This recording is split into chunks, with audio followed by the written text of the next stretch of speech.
Guys, nag voice over lang ako guys kay may music manggudang ako ang kuan video. Madungog man diri ang music sa mong silingan Ipaminaw na ko ba copyright jud ko, so ako na ni silent guys Sorry jud kay guys, mao ni ang ako ang video pagkaon lang. Wala ako kakilos-kilos sa labas kay nag-ulan-ulan. Pero hindi naman masyadong nag-ulan, pero ayaw kong matiligsikan sa labas. Na ito ang ang sudan binili sa anak ko. Wala ko ka video ng ibang video. Ya kaning sudana mao man ni ang sobra atong bigay sa kapatid ko. Kana lang siguro akong kaunon tong manok nga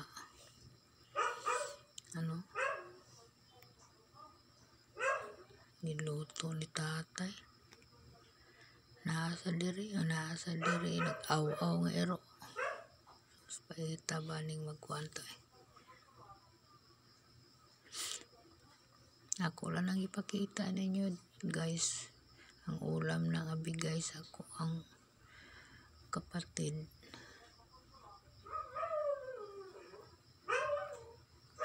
Ang iro nag-aw-aw na sa dangiro.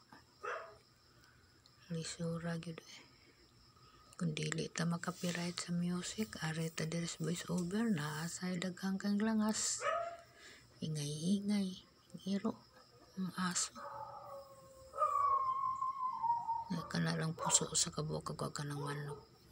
Sa kunting ulam. Hindi ko nakasaing. Nagbili lang si tatay. Thank you so much guys Maraming salamat sa lahat ng subscriber ko. Maraming salamat sa inyo guys. Salamat jud kayo. Mga all viewers, silent viewers, followers, thank you so much.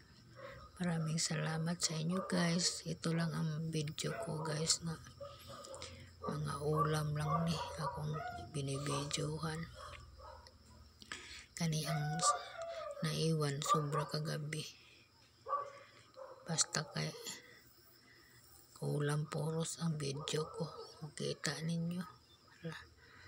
Hindi ako nakagawa ng video sa labas. Ang daming trabaho ko dito guys Mayroon pang mayroon pa kong linisin na kunting linisin. Kana ako pa nalimpyuhan dia guys. Grabing dumi. Ngayon ko lang na-open kasi sirado yan. So salamat kay ninyo guys. Salamat sa pagpalo sa akong content guys. Maraming salamat mga silent viewers. Salamat kay sa inyo friends. Thank you so much. Ka-viewers, ka-vloggers, hello, shout out everyone. Mga ka-viewers, shout out sa inyo. Mga friends ko sa ibang bansa, ingat-ingat palagi dyan. Hindi naman ako nakatikim na, hindi ako nakaano sa trabaho nyo diyan, pero naalala ko ang hirap ng malayo sa pamilya.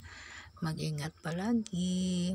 Mga OFW nga friends ko, salamat sa inyo, sa lahat ng nanonood. Thank you so much. Shout out sa inyong lahat.